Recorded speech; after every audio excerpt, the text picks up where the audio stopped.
yaghurrannakum billahil ghurur. Kamu jangan tertipu dengan kehidupan dunia. Makanya saya itu orang yang paling fanatik sujud. Soalnya kalau suwun jenengan sing sujud. Wes sujud salat 5 waktullah nikmati. Karena sekali kamu terbiasa mensifati dunia ini penting, nanti kamu akan lupa mensifati akhirat itu penting. Dan itu awal kamu tergelincir dari ansawa isabil, dari jalan yang benar.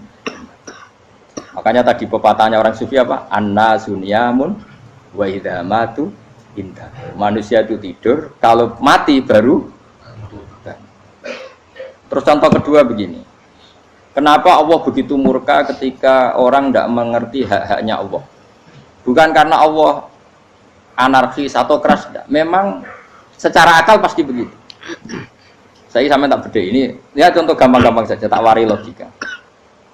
Kalau ada orang buta lewat kemudian nabrak tembok, karena apa? Karena buta kan? Buta itu maknanya apa? Tidak tahu. Akibat tidak tahu, nabrak tembok. Ya kan? Karena tidak. Karena tidak tahu nabrak tembok, karena tidak tahu terjatuh di sungai, karena tidak tahu terjatuh di jurang. Sekarang juga sama. Orang karena tidak tahu pentingnya agama, tidak tahu pentingnya Allah, kemudian dia fokus ke duniawi. Akhirnya ya nabrak tembok. Natijanya sama enggak? Saya ulang lagi ya, orang buta karena tidak tahu nabrak tembok. Orang fokus untuk perempuan cantik atau melihat apa, kemudian dia tidak tahu depannya juga nabrak. Untuk menjadi nabrak itu syaratnya tidak tahu apa tahu? Bisa dua-duanya. Tidak tahu ya sebabnya nabrak, fokus ke yang lain ya bisa. Maka tidak tahu ya sebab nabrak, fokus ke yang lain juga sebab. Nah mata kita, hati kita ini sudah dipenuhi hal-hal yang tidak penting, sehingga kita lupa dari hal yang penting. Kayak tadi kita mau minum kopi saja, fokus sampai meninggalkan anak main sampai jatuh. Berarti minum kopi sebenarnya tidak satu kebodohan, tapi ketika membiarkan anak kecil jatuh itu adalah kebodohan. Sebetulnya makan menikmati dunia itu tidak kebodohan, tapi ketika Anda melupakan Allah itu menjadi satu apa? Kebodohan. Ini disebut kamu jangan terlena oleh kehidupan apa? Dunia. Nah kenapa terlena? Itu kakean delok. Mulane Nabi itu ora tau delok dunia. Nabi, saya ini tak latih gitu di wali, tapi mukadimah. Kulon itu belum pernah delok. Saya pernah punya kakak wakil bupati, punya teman gubernur banyak tuh. Kalau delok susu ora wani, mergo kuwatir seneng. Nabi itu pernah, Nabi itu jenenge manusia, pernah lewat itu. Kemudian tonggo-tonggone Nabi kebetulan pas pulang bawa unta-unta banyak. Itu Nabi melihat mungkin 0, sekian detik. Itu dilori pangeran. La tamuddanna ainaika ila ma matta'na bihi azwajam minhum zahratal hayatid. Jadi misalnya kayak Rogen misalnya dulu wong numpak Alphard pejabat ono sing bukakno. Enak aja nak jadi wong ngene iki. Kalimat itu direkam oleh Allah bahwa Mustafa pernah ngomong enake dadi wong iku numpak Alphard ono sing bukakno. Tapi kan tetap kirim. Sehingga nanti di akhirat kalimat itu direkam misalnya nanti ternyata yang numpak Alphard misalnya nyuwun sewu misalnya yang numpak Alphard tadi tetap di neraka, kamu ya ikut di neraka. Karena dia menikmati Alphard lali akhirat, kowe yo ngangen-angen kepengen seperti itu. Maka poinnya sama. Kalau pun rokok bareng. Terus ada orang sujud di musola, melarat sujud. Kowe gak pernah enake dadi wong iku. Padahal sujud itu yang menjadi orang masuk surga. Terus kowe ditakoki ning akhirat. Kowe tahu angen-angen dadi wong sujud mboten nate. Tapi kowe tahu angen-angen mewah nate. Yes, seneng ngono kira-kira gitu. Lha iku latara undal pas kowe roh ilmu yakin pas wae mlebu neraka. Iki mulane tak ajari dini kiat-kiat supaya kira mlebu. Makanya latih melihat dunia gue juga kesuwen. Misalnya di konco jadi pejabat. Kalau nanti di keluarga pejabat sampai sekarang pun saya sering punya teman. Buat nanti kalau melihat bahwa dia pejabat. Karena saya takut dosa. Saya melihat dia seorang mukmin yang sujud, yang sholat. Saya bodoh sekali kalau melihat dia pejabat. Karena itu tidak ada artinya di akhirat. Saya sampai sekarang yang saya melihat presiden orang yang mukmin, sehingga saya harus hormat. Saya melihat bupati orang yang mukmin, sehingga saya harus hormat. Melihat sampean ini wong sing mukmin, malah gue jalalan barang ini sudah mukmin plus. Jadi rasa tiga kartu pinter gue jalalan. Jalalan gudul bisa gaya bisa. Gudul lu rano mana nih? Oh, anu gak angger wong iso maca kitab apa? Gundul. Jos lah. Jadi saya ulang lagi ya.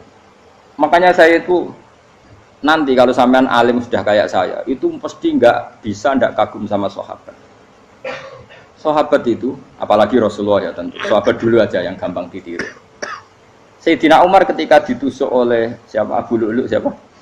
Al-Majusi. Abu Lu'lu' itu seorang Majusi. Dan Umar itu orang pendendam. Dia orang pendendam. Tapi tentu karena dia orang baik, ya pendendamnya hal-hal yang baik. Coba kalau kamu ditusuk orang itu dendam nggak? Kira-kira sebagai manusia kan dendam. Itu tanyanya begini sama yang ya taruh sekarang orang dekatnya. Yang bunuh saya tadi siapa? Oh itu Abu Lu'lu' Al-Majusi, Hulamul Muhirah. Dia budaknya Muhirah. Majusi, iya ya Umar. Dia sudah mau mati.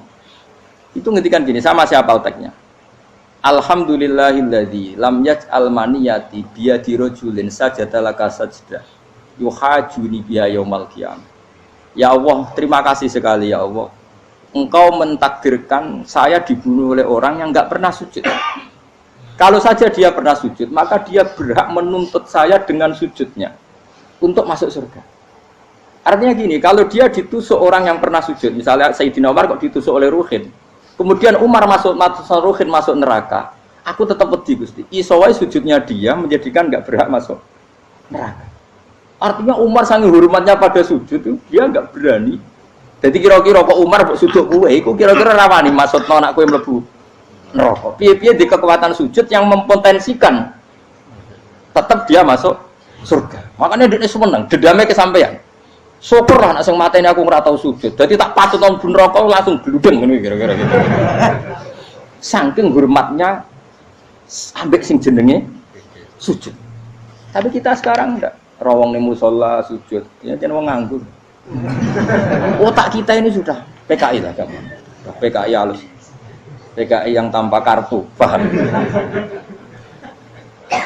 Makanya Allah kalau muji sujud, enggak sampean tak latih supaya baca Quran yang benar. Kayak apa Allah bikin Ka'bah? Kayak apa mulianya Ka'bah? Itu dibikin Allah untuk apa? Lil akifina wa satusai warrukais sujud, dan untuk orang-orang rukuk dan sujud. Ketika Allah menurunkan rezeki di bumi dan di langit, itu perhitungannya Allah masih itu asli. Rabbana liyuqimus shalah faj'al afidatan minan nas tahwi ilaihim warzuqhum minas sama. Gusti, ben nak sujud ku kuat. Piye-piye menungso nak ramangan ra kuat. Nak is kuat di tenaga yo ben sujud. Liyuqimus shalah. Ketika Allah muji orang baik, atta ibunal abidunal hamidunas saihuna satrusé arraqiunas sajid. Yang rukuk yang sujud. Karena tadi ketika nanti Anda di akhirat, kenangan terbaik Anda di dunia itu hanya sujud. Liane itu coba misalnya kena akhirat terus video disetel sih. Pas kongkoi-kongkoi ini perapatan. Bariku nglamunem disetel. Beda di pegawai negeri. Ngayal gajine sakmene, engko sakmene nggo wayo. Wan terus rekam kabeh. Oh ora sini-sini wong. Terus tokoh idola sing duwe wae sing tumpakane Alfa di sekretaris saya. Iku mbok nang utakem iku berpuluh-puluh tahun. Dan itu jumlahnya poinnya misalnya 100.000. Bareng idol anu Kanjeng Nabi mau 10%, cuma gayanya mau coba sholawat. Tapi sebetulnya agak tahu bayang no ini miskinan Mbak Amit nih miskinan. Gayanya mau coba sholawat tapi teke ora tahu kepengen melarat koyo. Itu direkam. Makanya dari Habib-habib sing alim-alim niku almar'u ma'aman ahabba hada targhib wa tarhib. Kita ini kan sering dimotivasi mubaligh. Mubaligh itu kan saya naik dewi nak ngomong. Harus pokoknya seneng Nabi swarga. Dari Habib-habib sing alim nak ngritik, masalahnya dawe mu almar'u ma'aman ahabba. Wong dibarno wong sing diseneng. Apa kamu bisa menjamin seneng Nabi saudure seneng wong-wong itu? Jangan-jangan kita lebih berkeinginan seperti orang tertentu yang kaya raya, yang terkenal, yang hebat. Meskipun kowe oleh sana muni seneng Kanjeng Nabi. Jangan-jangan status cinta kita terbukti ke orang itu. Iya toh misalnya gambarnya pasang neng kamar, wah, partai, wong kuasa, terus kue nyumbang masjid nyuwun sewu mau 50.000, tapi bareng nyumbang untuk kemenangan orang itu 10 juta, nyebut wong itu satu hari 100 kali, nyebut Nabi bedak sholat, bareng dihitung, dipoling mbak malaikat, disurvei buat dipoling orang pokoknya, dengan cara begini status senangnya orang ini ke siapa? Ya, ono pengajian sholawatan nyumbang 50.000, nanggo pemenangan 1 juta. Diundang hayya ala sholah mlaku ngenteni komat. Tapi nak diundang acara kampanye teko ngarep sedurunge 2 jam. Baru sekian di polling, terus kadar cintamu ke siapa coba? Dari sekian indikator misal cara polling. Jangan-jangan diputuskan lebih seneng ke itu. Ya sudah almarhum aman.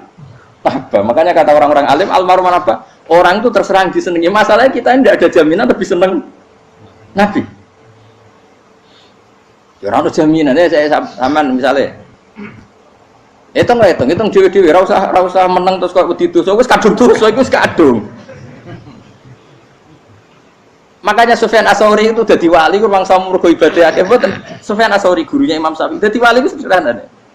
Sama tak ceritane orang-orang jadi wali dengan cara yang sederhana. Tapi kan niru copy paste ya, artinya ora apa ya, KW lah. Kalau niru enggak apa-apa, tapi KW kebaikan. Sufyan Ats-Tsauri itu ditanya, "Kenapa kamu sedekat itu sama Allah dan Anda keramat?" Jadi resepnya begini, Pak. Saya itu belum pernah ke masjid nunggu adzan. Paling enggak setengah jam, 1 jam sebelum adzan itu saya sudah ada ke masjid. Ditanya, "Kenapa begitu?" Ketoke kok kawula sing elek, moroe ngenteni diceluk. Terus ngerti nak waya yak mono iku Allah nyeluk. Misalnya saya punya candalem atau saya punya karyawan, tiap jam 8 itu buka toko. Nah, bayangno itu juga. Saya punya karyawan tiap jam 8 tugasnya buka. Selalu buka tokonya ngenteni tak panggil. "Hen Rohen, toko buka." "Siap." Tapi besok yang ngono lagi, "Hen jam 8 buka." "Siap." Tiap hari gitu. Kira-kira kendaraan karyawan iku goblok apa sopan? Kira-kira enggak jawab deh. Goblok kritik terus kowe sing sini. Nah, Sufyan Ats-Tsauri tidak mau gitu. Wis ngerti nek Allah yang mono wayahe manggil. Dadi ya kerja malu wis ning kono. Dadi nek Allah hayya ala sholam pun Gusti. Hayya ala sholam pun penting mriki. Iku sudah dadi wali. Oh, iku saya buat tiru tapi KW lho. Enggak masalah, tapi ini kan resep, no. Lho mangkel lo gak kira-kira. Ana karyawan tiap jam 8 kon buka toko. Selalu marane ngenteni di panggil. Jadi wali dulu tuh punya cara muamalah sama Allah tuh luar biasa. Ya ora usah mbok tiru terus kemen dadi wali wis ra iso kadung salah. Biasa wae. Aku lah nganti saiki ya biasa wae. Aku mau masjid ngenteni mekumat ya biasa wae. Tapi aku kan iso dadi wali lewat jalur liya lah aku ya. Jalurku kan akeh. Mulang ya mari wali, sabar ning coba ya mari wali. Jane ana jalur fikir ya mari wali. Tapi kan loro, fikir loro. Jadi Imam Adil ya wali, di bojo judes itu wali, masyhur. Ana wali ku barokah di bojo judes. Iku ya jalur dadi wali. Wah, lebih ngeri lagi. Ngeri tenan, antine akhirat dijak wedi. Dari anak jote wae kan. Para suami takut istri silakan baris sing wis baris bareng sing wedok. Pak rene lho tetep moro-moro. Wah, wedi bojo kegawangan ini akhirat bahaya, you know. Yes. Bahaya wedi bojo nganti kegawan apa? Teng akhirat. Masyhur jadi cerita-cerita wali wis. Ya saya ulang lagi ya. Latih, meskipun dari kecil latih. Makanya kamu tahu kenapa Quran itu kalau ngendikan sujud kayak gitu spesial.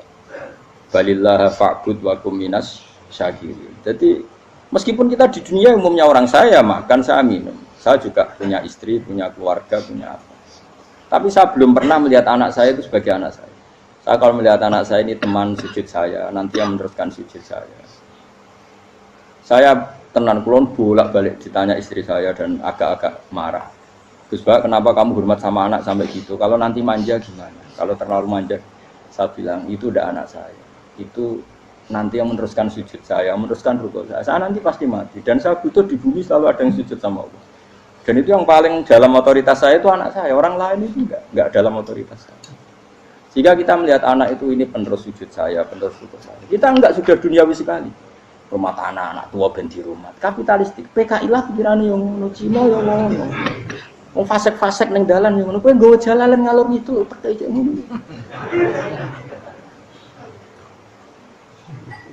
Jadi dulu itu kalau para nabi donga fahab li milladunka waliya yarithuni wa yarithu min ali Yakub, seorang turunan yang meneruskan tradisi sujud, tradisi. Sehingga Ulama-ulama dulu kalau ndongakno anake ya min ahli sujud, wa min ahli Quran, wa min ahli sunnah napa? Enggak apa-apa kowe seneng donya gak apa-apa. Ora usah tak warai wis seneng dhisik. Paham? Dadi iki ora usah cara Gus Bak ra apa-apa. Ora usah tak arani ra apa-apa wis mbok lakoni. Makanya pulau suwun sangat. Sujud itu luar biasa. Nanti kamu di akhirat kenangan terbaik Anda di dunia adalah pernah apa? Sujud. Bayangkan kalau itu jadi orientasi Anda. Anda berpolitik, cek melok partai Gerindra, cek Golkar, cek PDI supaya jadi penyuara sujud tidak dilarang di Indonesia karena umat Islam mayoritas. Saking mayoritasnya sampai pejabat rasolat rawani. Gara-gara pejabat rasolat bakal dipilih. Itu berarti kamu berpolitik niat bikin satu pressure supaya standar orang benar adalah sing nopo sujud itu ya benar. Kok yang kaya kerja biar bisa beli tanah untuk masjid. Yang orang miskin ikut menopang supaya masjid itu berdiri. Semuanya orientasinya menuju apa? Sujud. Jadi tidak sujud itu harus jadi wong khusuk sing goblok terus sujud terus. Tahu-tahu negara dikuasai komunis misalnya. Terus akhirnya sujud gila. Termasuk menciptakan satu suasana Islami di negara ini juga berarti menciptakan keberlangsungan sujud. Karena dengan suasana Islami berarti sujud tidak dilarang bahkan dianjurkan dan sebagainya. Ini penting saya katakan karena kalau tidak diingatkan ruwet. Nabi itu pernah punya anak dalam. Anak dalam itu setelah mau boyong terus santri itu ditanya, kamu minta apa sama saya? Ya Rasulullah kasih waktu 1-2 hari mau saya pikir. Karena yang menanyakan orang yang Sayyidul Awwalin wal Akhirin setelah sekian 2 hari, minta apa kamu? Jaluannya gak tanggung-tanggung. As'aluka murafaqataka fil jannah. Saya minta jadi temanmu di surga. Oh Nabi kaget tuh. Kok kalian diwarai wong? Mboten nanti sing marahi. Kok nang kowe diwarai wong ndak ada ya. Terus kenapa kamu minta itu? Kata tadi, kalau saya minta dunia itu nanti zailah. Dunia itu pasti hilang, faniyah pasti hilang. Maka yang abadi adalah saya jadi temanmu di surga. Tapi apa kata Rasulullah jawab? Fa'inni ala nafsika bikasrotis sujud. Ya sudah kamu bantu saya, kamu memperbanyak sujud. Kayak apa? Nabi pun mintanya fa'inni ala nafsika bikasrotis sujud. Saya bantu untuk menolong diri kamu memperbanyak apa? Sujud. Makanya di pertama surat turun itu ada wasjud. Kamu bersujud dan kemudian mendekatlah kepada Allah. Tapi sekarang enggak. Karena kita kena hijab duniawi, mitra penting, semuanya penting dan semuanya penting itu makna di hati kamu adalah hadzun. Bahkan ngidolakno kiai perkara hadzun nafsu, kowe nak dadi kiai gede. Wah, teko ditolak Al-Badru. Wale napu pidato MC ne muni Saiful Fadilah wal Karomah, mbah sauni-unine MC. Bariku disangoni dihormat. Tekan muji ulama wae dari segi dun. Ya, bariku iso wayo akeh macam-macam. Utek nek selek, tekan muji ulama wis dari segi. Makanya saya ini termasuk ulama, kalau kan saya ngebis biasa. Kalau jarang kerja di panggungnya, seneng dulu. Supaya semua ulama udah dipandang secara apa? Dunia. Saya sampai sekarang ngedus anak kalau biasa. Teng pasar gitu biasa. Kalau marung teng pasar mangan gitu biasa. Nak seneng kalau ben atas nama wong alim karena apa? Kalau kita terlalu menikmati dunia, lama-lama orang seneng ulama juga dari sisi dunia. Keren, jadi kiai teko disualami dicucupi munggah. Ya enggak apa-apa itu enggak dosa sebenarnya, tapi takut saya utek elek-elek ini ngejolakno perkara duniawi, show-nya itu lho, Pak. Jadi ngene tak pikir teko ngaji bar wis warmu paham karmu ora karep. Mulan ngarep ngaji karmu. Mesti rugi kowe ya, aku tenang ae aku. Ben orang itu latihan ikhlas, napa? Latihan. Kalau kadang gitu protes be tiang-tiang. Gus, jenengan sekali-kali nak tidak tak derekno kok umum. Aku itu tidak mengharamkan itu, meneh kula dereng tuwa. Dereng haji malah turun, topa meneh.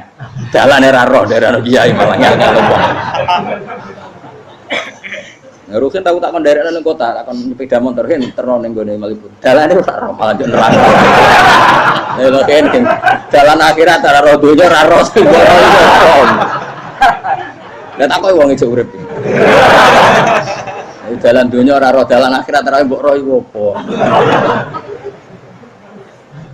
Repot. Jadi kenapa saya ndak mau, bukannya menolak. Saya senang kalau kiai-kiai terhormat, senang sekali. Saya senang kalau ada ulama dihormati karena supaya jadi tradisi ulama itu terhormat. Tapi jangan semua ulama mau dihormati. Nanti lama-lama jadi siklus. tekan mencintai kiai saja karena fasilitas dunia. Kowe seneng dadi imam masjid akbar, masjid Istiqlal, imam besar. Seneng mergo kenal presiden, datang dikawal. Seneng dadi sugih, wah keren salat ngarepe Ka'bah, teko dikawal askar. Ya kalau seneng karena itu kan berarti menjadi dunia. Itu sirinya kenapa Rasulullah ketika ba'da Fathi Mekah sudah menguasai Mekah, sudah naklukkan Mekah Madinah. Nabi itu satu hari terbiasa mau sarapan saja kadang nggak ada yang dimakan. Tanya ya Aisyah, apa saya bisa sarapan? Enggak ya Rasulullah. Ya sudah saya tak puasa. Supaya tetap terkontrol bahwa umatnya mencintai beliau bukan karena kebesar. Itu Rasul. Itu setelah periode Mekah loh. Jangan kira itu periode Medina. Apa? Itu periode apa? Medina loh. Periode yang setelah Nabi punya segala. Tapi Nabi tetap seperti itu. Kenangannya Aisyah sebagai istrinya apa coba? Dia cantik sekali. Aku tahu jajal turu ngarepin Nabi terlentang. Ya Nabi tetap sholat. Nah beliau sujud sikilku tak ingkret no. Nah beliau ngadeg tak lonjoro meneh. Jadi Aisyah wa ana muqtaridotun bene adi turu terlentang. Jadi cara ya sudah terlentang. Nabi nak sholat suwi dia tetap sholat. Tapi di bojo ayu orang ngerasa sholat, bojo elek ngerasa sholat, bojo elek amin junub menawa.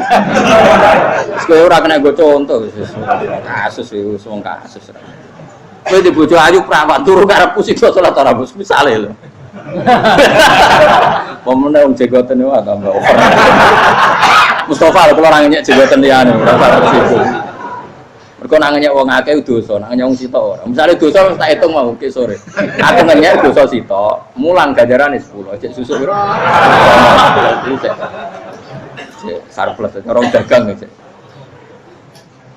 Cek badi. Iku ana adene ra ikhlas. Ra ikhlas aku yo ra ikhlas ilmuku, malah lara. Malah rokok ping 13 sebenarnya. Makanya ini dipikir ya, saya ulang lagi, harus dipikir secara matang-matang. Bahwa kita tidak boleh terlena oleh kehidupan dunia. Menjadi bodoh kan, Anda minum teh, kemudian anak Anda jatuh di pinggir Anda. Paham ya? Nah sekarang menyangkut mukjizat. Ini masih tentang ayat ini, nanti sampean tahu logikanya. Tak bedain, tidak jawab satu-satu aja. Karena iman sarannya harus tahu. Fa'lam itu tak tahu. Fa'lam annahu la ilaha. Ketika sekarang telur, saya memberitahu misalnya, telur ini udah dipitik, cara kowe mungkin tor. Ayo jawab satu-satu. Mungkin kan?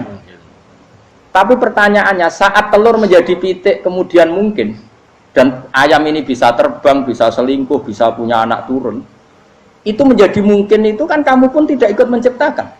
Ikut nggak kamu menciptakan telur menjadi ayam? Tidak kan? Kan di luar kudrah kamu, di luar kemampuan kamu. Tapi kamu bilang itu mungkin. Ada onta yang buting, yang sudah hamil sudah. Kamu bilang nanti onta ini mau punya anak, dan anaknya nanti bisa jalan seperti induknya. Kamu katakan apa? Mungkin. Tapi saat Anda katakan mungkin, Anda ikut menciptakan enggak? Enggak kan? Tetap itu kudrahnya Allah. Tetap itu. Maka para nabi itu tidak tahu bedanya antara onta yang keluar dari indukannya dan keluar dari batu. Itu syaratnya jadi nabi, syaratnya jadi wali. Nah, saya kira ono nabi. Makanya Nabi Soleh ditakoki, bukti nak kudrah pangeran ubi. Lah kamu minta apa kata Nabi Soleh? Silahkan ada onta keluar dari batu itu. Nabi Soleh bisa. Ya tenan terus onta keluar dari batu. Terus kaumnya gawo. Wah kok hebat tenan onta metu kok batu. Jadi Nabi Soleh, ya padha karo onta lahir kok indukane. Bedane apa? Ya beda. Lah bedane apa? Metu kok watu kok ya ra melok gawe. Metu kok indukane ya kowe ra melok gawe. Bedane apa? Tapi tekemu kena hijab, ngono niku ana bedane. Cara nabi-nabi ora roh bedane. Lah kula termasuk warasatul anbiya ya ora roh bedane cara. Waras utek kula niku waras. Lho lha yo misale kowe cara iman seperti itu yakin dadi wali. Wes sama amatir-amatir lah wali swasta lah. Pokoke wis dadi wali. Jadi manusia itu lucu, sesuatu yang dia pun tidak bisa. Iku sok bedakno. Kalau telur menjadi ayam mungkin. Sapi keluar dari indukan mungkin, biji padi menjadi padi besar mungkin, tapi nak watu kok jadi biji padi mukhal. Lu saat yang dikatakan mungkin itu apakah manusia ikut memberi? Tidak kan? Ikut menciptakan?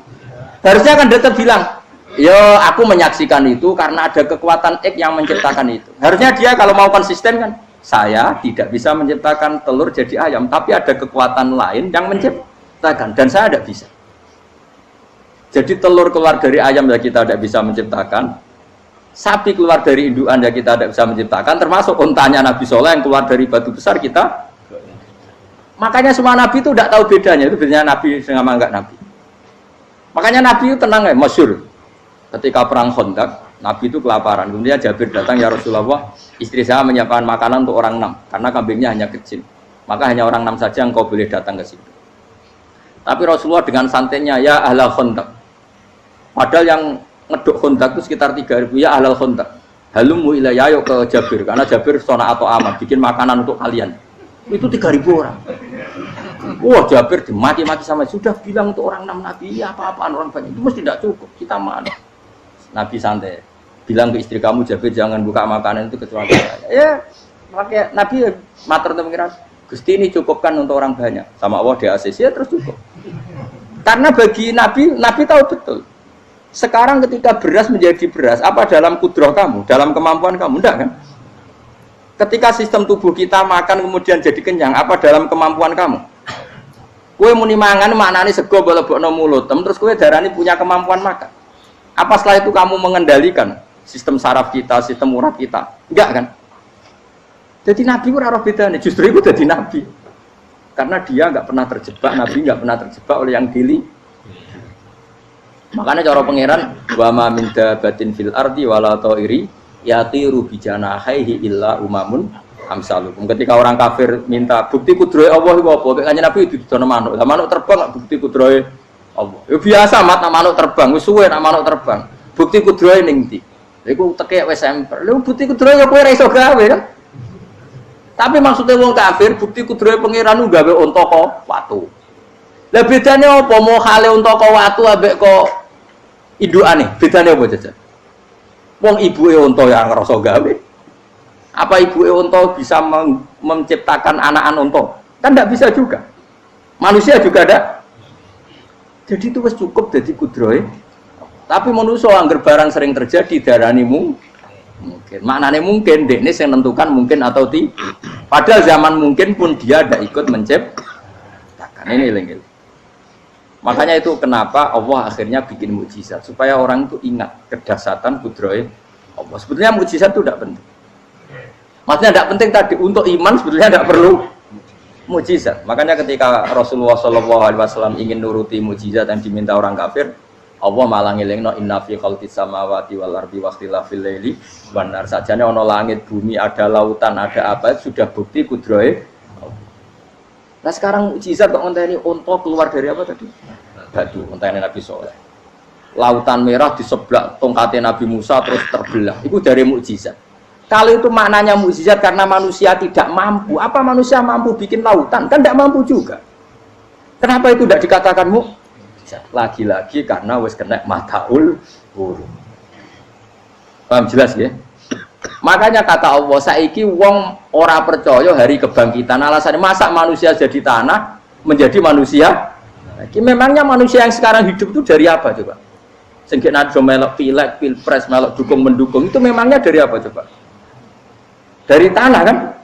Mestinya hari kebangkitan sejati ya sekarang ini orang-orang dari tanah sekarang berkeliaran ini harus go jalalan mu'alon idul maknani. Itu ya kok lemah. Kemudian setelah jadi tanah mati orang engkar, wah ini nggak mungkin jadi manusia lagi. Padahal zaman sekarang jadi manusia itu karena kudrohnya manusia apa karena Allah? Karena Allah. Dan manusia sekarang dari tanah apa enggak? Dari tanah. Harusnya ya berpikir seperti itu. Kalau kudrohnya Allah bisa menjadikan manusia sebanyak ini dari tanah, tentu Allah tetap mampu nanti setelah jadi tanah menjadi manusia. Itu malah kula nu wedi urip nggih wedi tenan. Karena tadi dari hidup menjadi tidak tahu. Annasamun wa idza matu tidak tahu. Kita semua hanya tidur, setelah mati baru karena baru tersadar. Makanya analogi itu penting, kias itu penting. Ya saya beri contoh berkali-kali saya menyontohkan.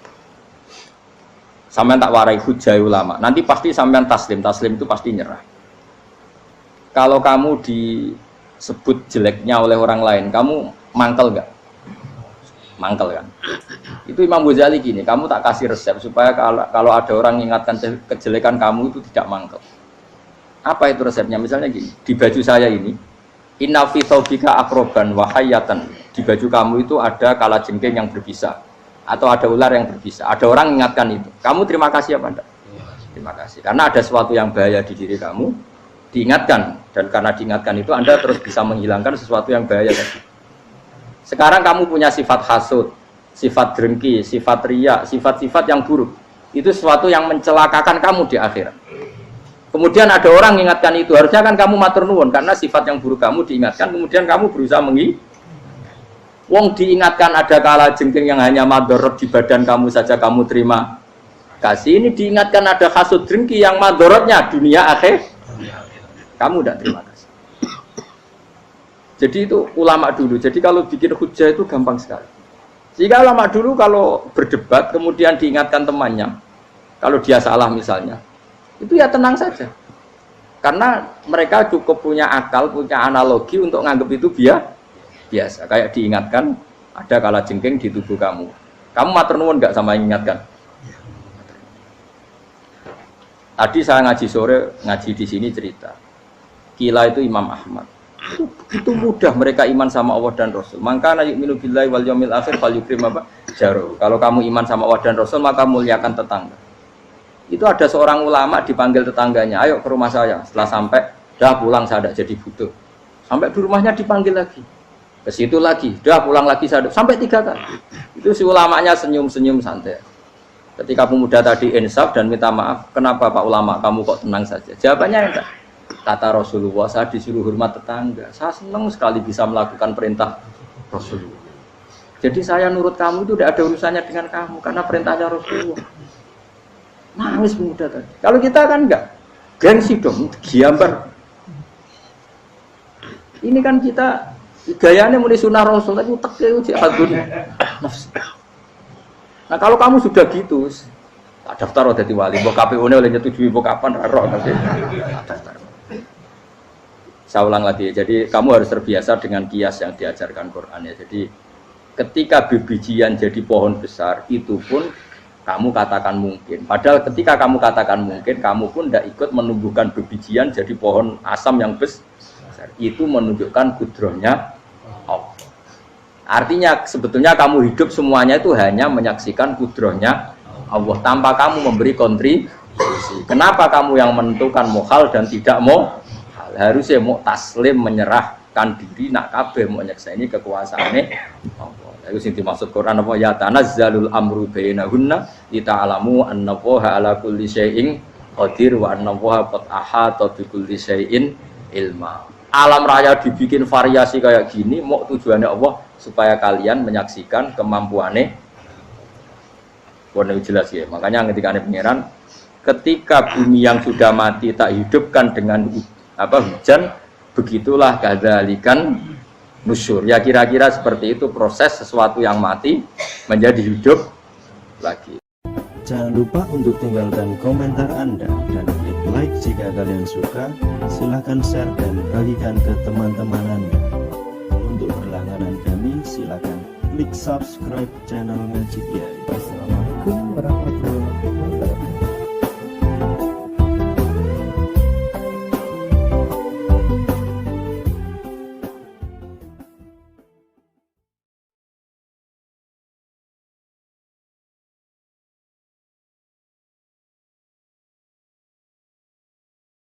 Nakum billahil ghurur. Kamu jangan tertipu dengan kehidupan dunia.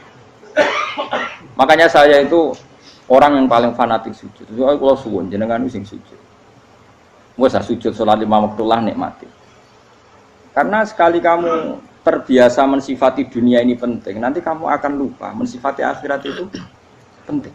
Dan itu awal kamu tergelincir dari ansawa isabil, dari jalan yang benar.